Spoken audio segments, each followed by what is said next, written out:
നമസ്കാരം പ്രിയമുള്ളവരെ, ഞാനിപ്പോൾ ഉള്ളത് നമ്മുടെ ചീരങ്കാവ് ESIയുടെ അടുത്തായിട്ടാണ്. ESIയുടെ സൈഡിൽ റോഡിൽ പോസ്റ്റുകൾ ഇട്ടിരിക്കുന്നത് കാരണം രാത്രിയിൽ വന്നൊരു വണ്ടി ആക്സിഡൻ്റായി കിടക്കുന്ന ഒരു രംഗമാണിത്.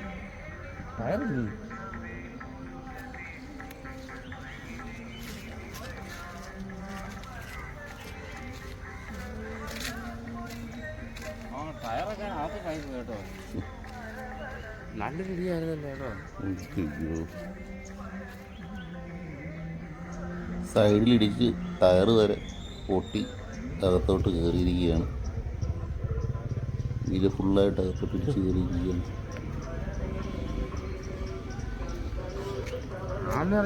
വണ്ടി പിന്നെ ഫ്രണ്ട് ആക്സിഡന്റ് ഉണ്ട് കാണത്തില്ലാട്ടോ. ആണേ കൊച്ചു പിള്ളേരൊക്കെ ആയിരുന്നു തോന്നുന്നു. ആണെ പിള്ളേരെ വണ്ടിയൊക്കെ ഇരിക്കുന്നുണ്ടോ? ആ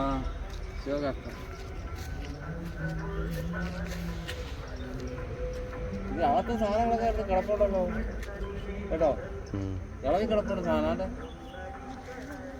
ഏതായാലും രാത്രി കാലങ്ങളിലൊക്കെ സഞ്ചരിക്കുന്നവരൊന്ന് ശ്രദ്ധിക്കുക. ഇതുപോലെ പോസ്റ്റുകളൊക്കെ റോഡിൻ്റെ സൈഡിലിട്ടേക്കും. ഇരുട്ടത്ത് ചിലപ്പം കാണാൻ പറ്റിയെന്ന് വരില്ല.